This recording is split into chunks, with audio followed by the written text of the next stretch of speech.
제가 29절을 잘못 읽었는데 다시 한번 제가 읽겠습니다. 모세가 이르되 각 사람이 자기 아들과 자기 형제를 쳤으니 오늘 여호와께 헌신하게 되었느니라. 그가 오늘 너희에게 복을 내리시리라. 여기 여호와께 헌신, 여호와께서 헌신이 아니고 여호와께 헌신, 오늘 말씀의 제목이죠.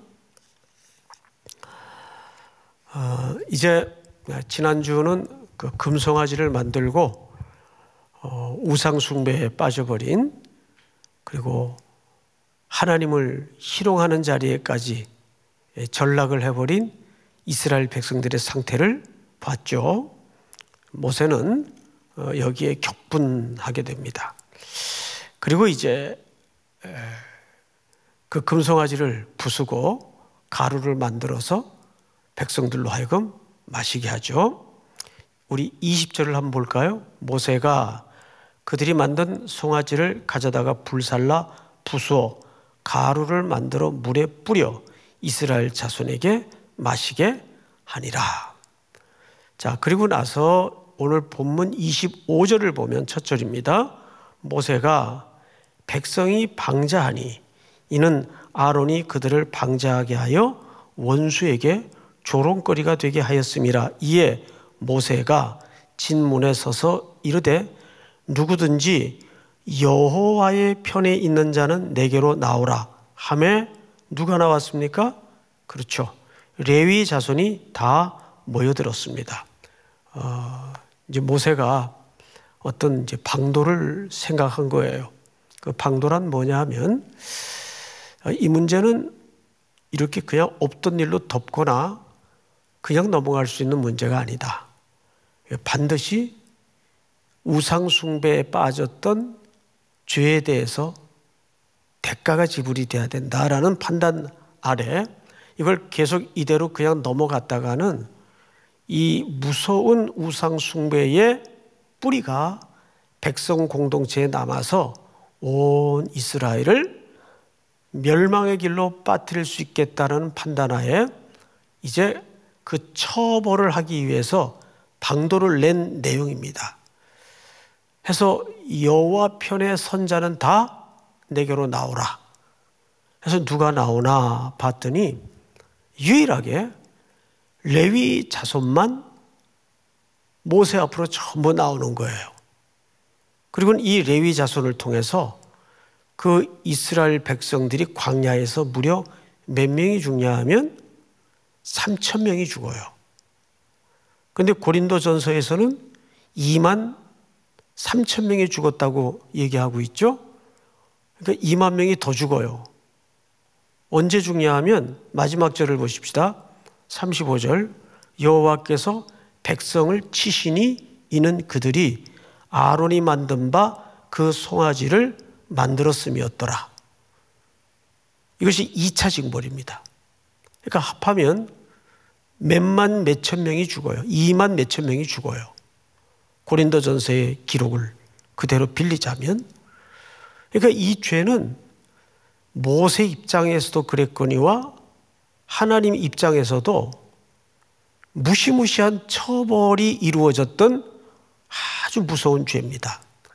그런데 오늘 우리는 크게 두 가지 차원에서 이 사건을 좀 조명할 거예요. 첫 번째는 왜 레위 지파만 하나님 편으로 나오게 되었을까? 레위 지파에 대해서 우리가 살펴볼 것이고, 두 번째는 모세의 중보기도입니다. 몇 절을 보시냐면 30절을 보세요. 이튿날 모세가, 이것은 3,000명이 죽고 난 다음 날입니다. 모세가 백성에게 이르되 너희가 큰 죄를 범하였도다. 내가 이제 여호와께로 올라가노니 혹 너희를 위하여 속죄가 될까 하노라 하고, 이 말은 잘 아시는 것처럼 모세가 더 이상 백성들에게 처벌이 이루어지지 않도록 하기 위해서 하나님 앞에 어떤 속죄의 방법을 찾는데 차라리 자기 이름을 지워달라는 아주 극단적인 기도까지를 드립니다. 그런데 35절 고린도전서 10장의 기록에 의하면 몇만 명이 더 죽는 걸로 봐서 이 기도는 거절되었던 것 같아요. 그럼 모세의 이 기도가 왜 도대체 거절이 되었나? 그리고 이 처벌의 레위 지파는 우리에게 어떤 의미를 던지고 있는가? 좀 그 역사와 뿌리를 찾아서 오늘 말씀을 종합해 들어가겠습니다. 우선 창세기 34장을 한번 띄워주세요. 이 사건은 야곱의 가정에 있었던 참 끔찍하고도 불행한 사건인데, 외동딸 디나가 세겜의 아들에게 몹쓸 짓을 당해요. 아주 끔찍한 성폭행을 당하죠. 그리고 이제 그 소식이 오라비들에게 전해지게 됐습니다. 제3일에 아직 그들이 아파할 때에 야곱의 두 아들 디나의 오라버니 시므온과, 여기 누가 나옵니까? 레위가, 그러니까 디나의 한 배에서 난 남매가 누구냐 하면 시므온과 레위입니다. 이들이 복수의 음모를 꾸미고 그 세겜 성 안에 여동생을 허락하는 척 해주면서 우리 민족이랑 결혼을 하려면 할례라는 걸 받아야 된다. 그러니까 그 아들은 이 디나를 사랑했기 때문에 할례 그 이상이라도 할 마음이 있었기에 전부 할례를 받습니다. 남성들이 할례를 받으면 어떻게 되죠? 며칠 동안은 걸음도 못 걸어요. 그 얘기를 하는 겁니다. 그들이 아파할 때에 야곱의 두 아들 디나의 오라버니 시므온과 레위가 각기 칼을 가지고 가서 몰래 그 성읍을 기습하여 그 모든 남자를 죽이고 칼로 하몰과 그의 아들 세겜을 죽이고 디나를 세겜의 집에서 데려오고, 다음 절 시작. 야곱의 여러 아들이 그 시체 있는 성읍으로 가서 노략하였으니 이는 그들이 그들의 누이를 더럽힌 까닭이라. 다음 절. 그들이 양과 소와 나귀와 그 성읍에 있는 것과 들에 있는 것과 그들의 모든 재물을 빼앗으며 그들의 자녀와 그들의 아내들을 사로잡고 집 속의 물건을 다 노략한지라. 야곱이 시므온과 레위에게, 아버지가 이제 두 아들에게 이르되 너희가 내게 화를 끼쳐 나로 하여금 이 땅의 주민 곧 가나안 족속과 브리스 족속에게 악취를 내게 하였도다. 나는 수가 적은즉 그들이 모여 나를 치고 나를 죽이리니 그러면 나와 내 집이 멸망하리라. 마지막 절 다 같이 시작. 그들이 이르되 그가 우리 누이를 창녀같이 대우함이 옳으니이까. 네, 이거 유명한 사건이죠. 야곱은 여기에서 여전히 나, 우리, 내 이런 자기의 언어를 쓰면서 딸의 불행에 대해서는 반마디도 언급이 없어요. 그런데 친오라버니인 시므온과 레위는 분기탱천에서 처절한 피해 복수국을 벌일 뿐 아니라 세겜성을 피바다로 만들어버립니다. 끔찍한 사륙이 일어나요. 그 장본인이 레위예요. 훗날 이 집안의 큰 병고 때문에 야곱이 죽기 전에 이 두 아들들을 이렇게 예언인지 기도인지 이런 기도를 해요. 49장을 보십시다. 시므온과 레위는 형제요. 그들의 칼은 폭력의 도구로다. 이게 이제 야곱이 임종 직전에 한 예언 겸 기도입니다. 다음 절 한번 같이 읽읍시다. 시작. 내 호나 그들의 모의에 상관하지 말지어다. 내 영광과 그들의 집회에 참여하지 말지어다. 그들이 그들의 분노대로 사람을 죽이고 그들의 혈기대로 소의 발목 힘줄을 끊었음이로다. 자, 분노 앞절을 다시 한번 보실까요? 그들의 분노, 그들의 혈기대로 이런 표현이 있죠. 누가? 시몬과 레위가. 물론 이렇게 표현할 수도 있겠지만 우리가 일반적인 상식선에서 집안에 내 친 여동생이 그런 일을 겪었을 때 어느 누가 그와 같은 행동을 주저하겠습니까? 충분히 일어날 수 있는 일이 지금 일어났어요. 그런데 야곱이 나아가서 이런 예언을 마저 합니다. 7절. 그 노여움이 혹독하니 저주를 받을 것이요 분기가 맹렬하니 저주를 받을 것이라. 내가 그들을 야곱 중에서 나누며 이스라엘 중에서 어떡하리로다? 흩으리로다. 자, 참 놀라운 게 야곱은 분명히 이 기도 겸 예언 속에는 이 두 아들을 향한 분노가 아직 가시지 않은 기도요 예언입니다. 이건 축복이라고 할 수가 없어요. 어떻게 하겠다고 하냐면 그 노여움이 혹독하니 저주를 받을 것이요 분기가 맹렬하니 저주를 받을 것이라. 내가 그들을 야곱 중에서, 야곱은 이스라엘이죠, 나누며 이스라엘 중에서 흩으리로다. 나누며 흩어버리겠대요. 근데 이들이 정말 어떻게 삽니까? 가나안 땅엔 들어갔는데 땅 한 평 분기수로 유업으로 받지를 못하고 형제 지파들 저녁에 나누어져서 흩어져서 제사장들과 함께 하나님의 성막 안에서 그런 일들을 하며 삽니다. 그래서 이들은 운명적으로 흩어져 살아요. 결국 하나님 앞에 신실한 사역을 하게 되는 종들이 됩니다. 또 성경을 볼까요? 우리 신명기 33장을 보십시다. 지금 계속 레위에 대해서 우리가 추적을 해 들어가는 거예요.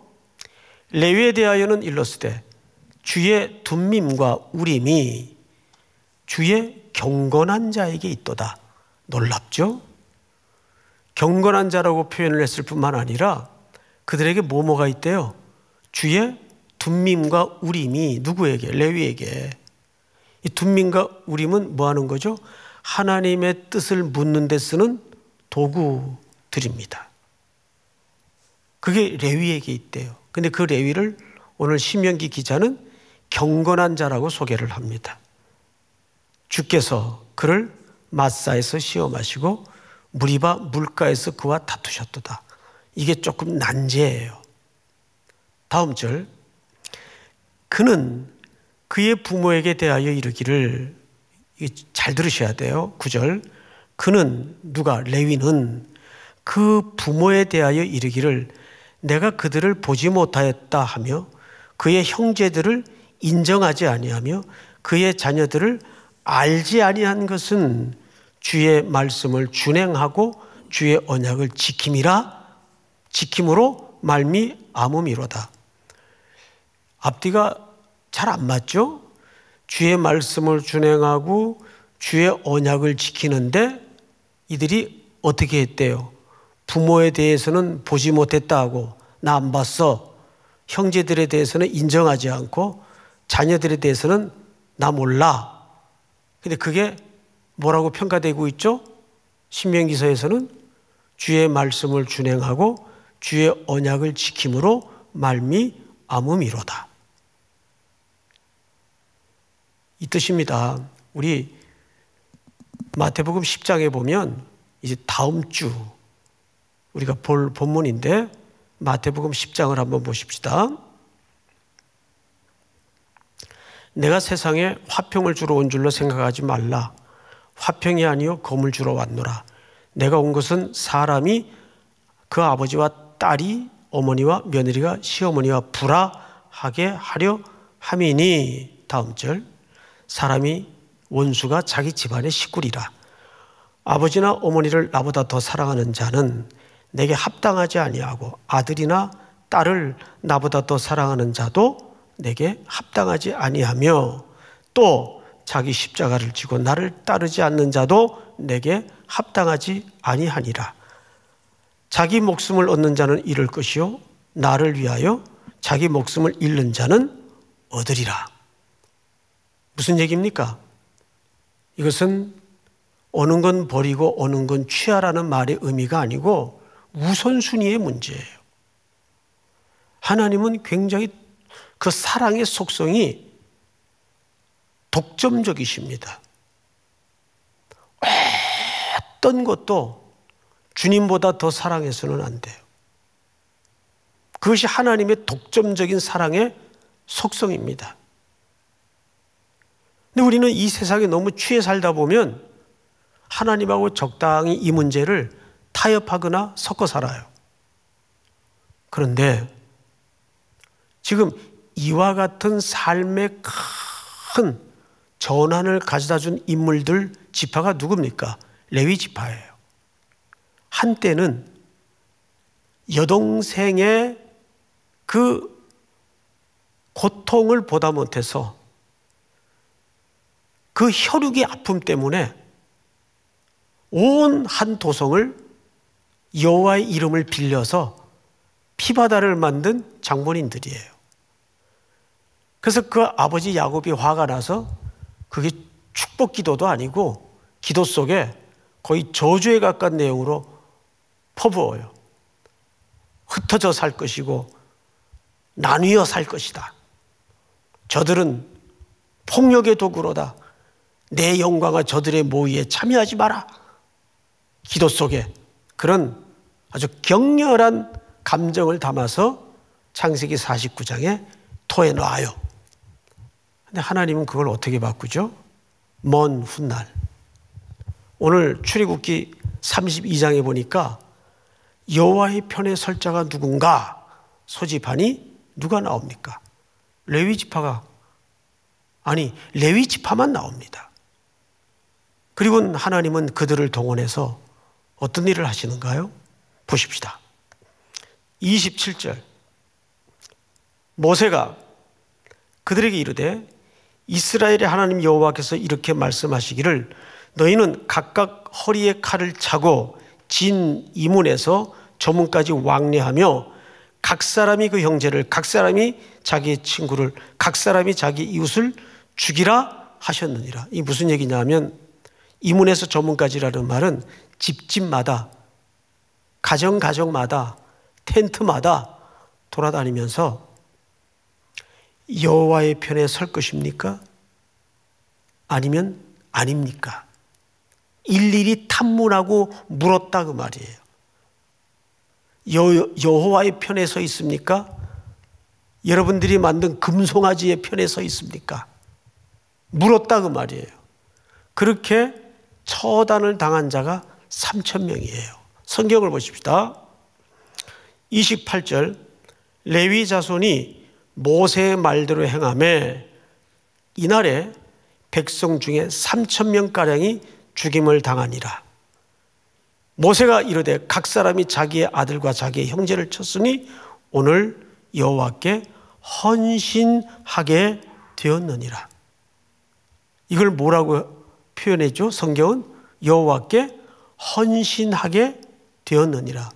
여기 수동형을 썼어요. 헌신했다가 아니에요. 헌신하게 되었느니라. 근데 여기서 헌신이라는 말이 참 묘해요. 이 헌신이라는 말은 무슨 뜻인가 하면 우일 예드 캠이라는 말을 쓰는데 정확한 이게 참 까다로운 고대 언어인데 정확한 번역은 이렇습니다. 여호와를 위하여 손을 채우다 그 뜻이에요. 다시 한번 여호와를 위하여 손을 채우다. 자, 여러분 우리가 하나님께 나가려면 뭘 가지고 나가야 되죠? 재물을 가지고 나가야 돼요. 그러면 재물을 가져가서 누구 손에 채웁니까? 제사장 손에 채워요. 제사장이 그 사람이 가지고 온 예물을 손에 받겠죠. 받아요. 그래서 여호와를 위하여 손을 채우다라는 말은 제사장 손에 하나님을 위하여 제물이 되어져 바쳤다 그 말이죠. 이 똑같은 단어가 어디에 등장하는가 하면 28장 41절을 보세요. 앞으로 몇 장만 넘겨보십시오. 28장 41절 제가 좀 읽겠습니다. 너는 그것들로 네 형 아론과 그와 함께한 그의 아들들에게 입히고 그들에게 기름을 부어 위임하고 거룩하게 하여 그들이 제사장 직분을 내게 행하게 할지며. 여기 기름을 부어 뭐하게 하고? 위임하고. 이 위임이라는 말이 온전히 드려지다, 온전히 바쳐지다, 제사장의 손에 채워지다 같은 의미입니다.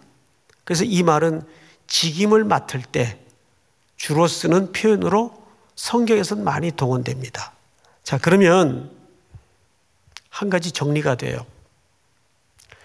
여호와께 헌신되었다라는 말은 레위 지파들이 어떻게 됐다는 얘기입니까? 하나님께 드려졌다는 얘기예요.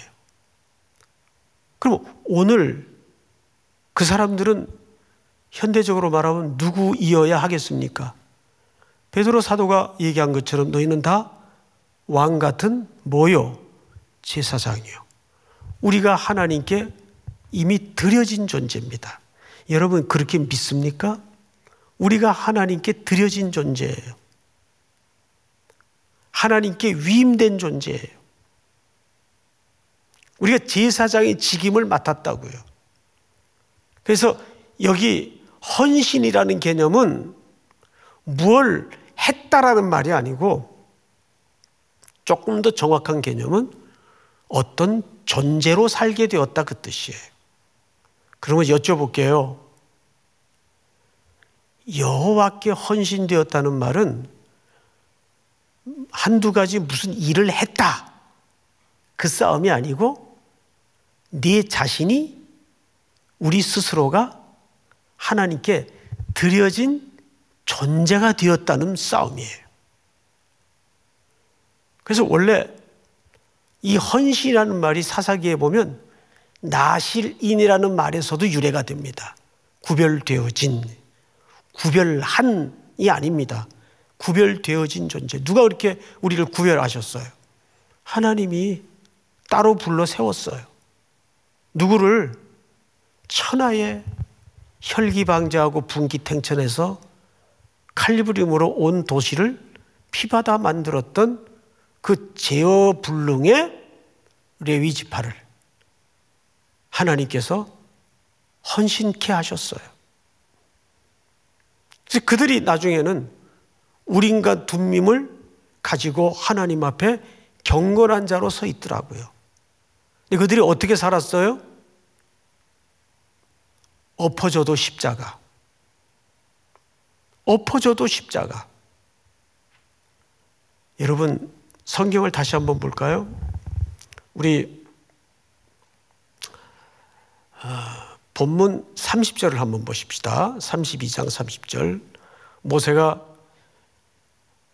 혹 너희를 위하여 속죄가 될까 하노라 하고 모세가 여호와께로 다시 나아가 여짜오되 슬프도소이다. 이 백성이 자기들을 위하여 금신을 만들어 싸우니 큰 죄를 범하였나이다. 그러나 이제 그들의 죄를 사하시옵소서. 그렇지 아니하시오면 원하건대 주께서 기록하신 책에 내 이름을 지워버려 주옵소서. 이러면 좀 기특해서 하나님께서 내가 정말 지금 벌 주고 싶지만 널 봐서라도 내가 한번 참자. 앞에 한 3,000명 죽었으니까 막 그 정도로 끝내자. 이랬을 법하신데 그 모세의 요청을 거절하세요. 거절한 이유를 어디서 발견합니까? 거절한 증거가 어디서 발견되죠? 마지막 절입니다. 보세요. 34절. 이제 가서 내가 네게 말한 곳으로 백성을 인도하라. 내 사자가 네 앞서 가리라. 그러나 내가 보응한 날에는 그들의 죄를 보응하리라. 죄를 갚겠다는 얘기 아니에요. 그리고 마지막 절 여호와께서 백성을 치시니 이는 그들이 아론이 만든 바 그 송아지를 만들었음이더라. 자, 분명한 것은 여기서 모세의 속죄를 위한 요청이 거절된 거예요. 왜 그랬을까요? 우리 마지막으로 결론입니다. 히브리서 7장을 한번 보십시다. 7장 25절 한번 같이 읽어볼까요? 시작. 그러므로 자기를 힘입어 하나님께 나아가는 자들을 온전히 구원하실 수 있으니 이는 그가 항상 살아계셔서 그들을 위하여 간구하심이라. 아멘. 여러분, 모세는 그리스도의 예표와 모형의 의미를 담고 있습니다. 그런데 그럼에도 불구하고 모세는 여전히 연약한 죄인이에요. 모세가 우리를 속죄할 수 없어요. 모세가 아무리 좋은 리더십을 갖고 있고 믿음을 갖고 있고 변화된 인물이라 할지라도 모세가 백성들의 죄를 속죄할 수 없어요. 그래서 그 모세는 그 속죄의 요구가 거절됩니다. 사실은. 그러면서 인류로 하여금 누구를 대망하게 시선을 바꾸고 만듭니까? 오실 그리스도. 그 히브리서 7장 25절은 그 얘기를 하는 거예요. 그러므로 자기를 힘입어 하나님께 나아가는 자들을 온전히 구원하실 수 있으니 이는 그가 항상 살아계셔서. 모세는 죽잖아요. 구약의 수많은 대제사장들도 죽었잖아요. 그리고 그 제사장들은 바뀝니다. 왜? 유한하니까. 우리가 이제 요즘 그 동절기라 그런지 참 장례가 많아요. 오늘 아침에도 이제 우리 교회 오랜 개척 때부터 계셨던 권사님이 소천하셔서 이제 입관 예배를 인도하러 다녀왔습니다. 또 한두 주 전에는 아주 젊은 집사님 한 분이 교통사고로 입원을 했다가 나가도 괜찮다 그래서 다음날 아침에 출근하다가 그만 그대로 무너지셔서 또 소천한 참 가슴 아픈 일들도 있어요. 요즘 드는 생각이 그거예요. 우리의 믿음, 우리의 사랑, 인간이 가지고 있었던 꿈꾸던 소망, 죽음과 함께 다 끝나요. 그렇죠, 여러분? 죽음과 함께 다 끝나는 거예요. 모세가 아무리 위대한 비전과 위대한 소망을 가졌어도 그의 생애만큼밖에는 분량이 안 돼요. 다 유한하고 제한적이고 한계가 있다는 얘기예요. 그러면서 아무리 믿음이 충만한 때라도 결국 우리의 이 누더기 같은 믿음을 자랑할 일이 없구나. 우리의 사랑도 결코 자랑할 것이 못 되는구나. 그래서 인류는 그 모든 인생의 기대와 희망이 그리스도와 맞닿지 않으면 그건 불완전한 거예요.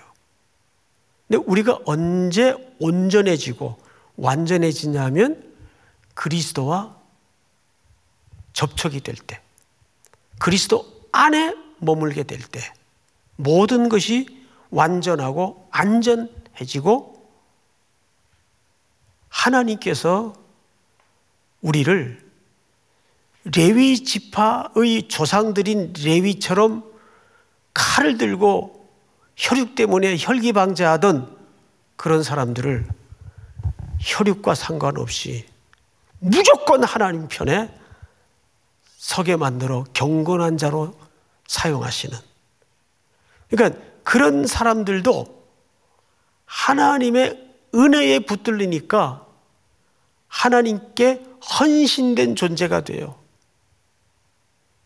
그리고 그들이 이 광야에서 이 백성들을 그리스도께로 인도하는데 얼마나 중요한 역할을 합니까? 제단의 제사들을 제사장들과 함께 아론의 후손들과 함께 준비하면서 얼마나 위대한 역사를 이루어냅니까? 우리는 다 누구나 이렇게 토막토막 살다가 그 분량만큼 조금 폼재다 가는 거지, 그렇게 사람의 모든 꿈과 희망과 비전과 사랑과 믿음이 위대하지도 대단하지도 않아요. 그를 경건한 자로 만드셔서 하나님의 위대한 일을 감당케 하시는 그리스도와 하나님이 위대하신 겁니다. 믿습니까? 그래서 성경은 창세기 1장부터 마무리하는 계시록까지 끊임없이 우리에게 뭘 애타게 부르고 있습니까? 여호와께 돌아오라. 여호와께 돌아오라. 이 지금 지구촌의 고통도 결국은 그 한마디 속에 다 메시지가 모아져 있어요. 타락한 피조의 세계요, 여호와께 돌아오라. 여호와께 돌아오라. 우리는 이런 상황 앞에 더 마음을 가난하게 만들고 겸손하게 낮추어서 잠이 드나 깨어 있으나 앉으나 서나 먹으나 토하나 잘 살아 못 사나 그 환경에 너무 몰입하지 마시고 어떻게 하면 여호와께 돌아갈까? 어떻게 하면 오늘도 내가 그리스도의 구원 얻는 그 대열에 내가 붙어 있을까? 믿습니까? 어쨌든 하나님께 붙어 있어야 돼요. 어쨌든 그리스도께 붙어 있어야 돼요. 믿습니까? 돌아오는 한 주도 오늘 여러분의 기도 제목 속에도 하나님께 단단히 붙잡혀 주의 경건한 자로 깊이 귀하게 쓰임받는 승리의 또 한 주가 될 수 있기를 주의 이름으로 축복합니다. 우리 여호와께 돌아가자 찬양하십시다.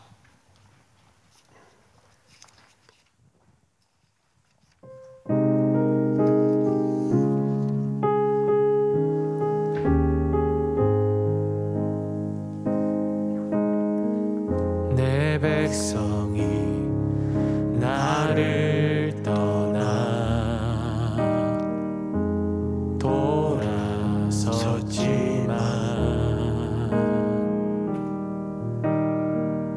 내 사랑이 내 백성을 포기 못하니 내 모든 것 내려주고 나 그들을 얻으리라. 여호와께 돌아가자. 우린 돌아서도 그는 변치 않네. 여호와께 돌아가자. 우린 넘어져도 그 사랑 영원하네.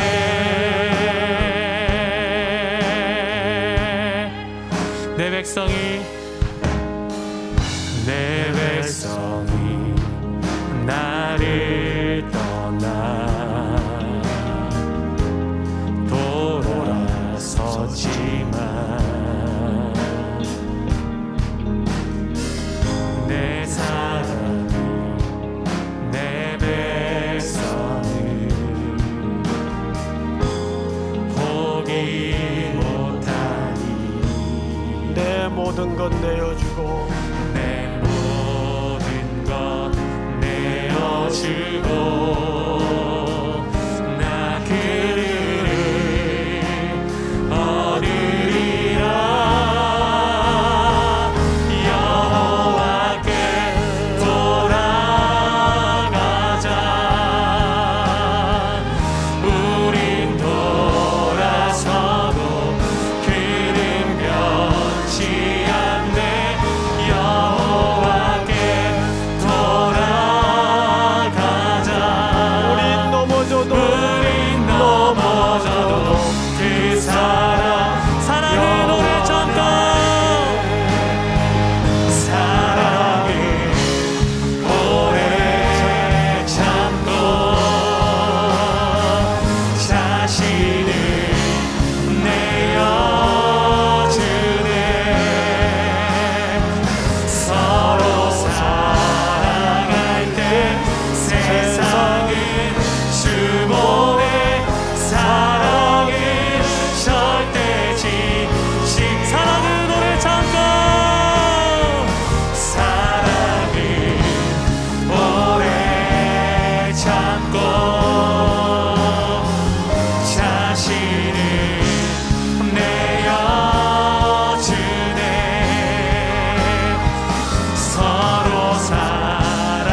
한번 기도합시다. 올려드린 찬양의 가사 고백과 내용처럼 답은 하나밖에 없습니다. 온 인류의 고통의 문제, 개인의 고통의 문제는 답이 하나밖에 없습니다. 여호와께 돌아가십시다. 여호와께 돌아가는 밤이 되게 하시고, 이 흑암의 밤이 거두어지면 새날 새아침을 맞이할 수 있는 소망을 그리스도께로부터 붙잡힐 수 있도록 인도해 주시옵소서. 여호와께로 돌아가는 밤이 될 수 있도록 함께해 주시옵소서. 우리 한번 주여 부른 다음에 기도하십시다. 주여.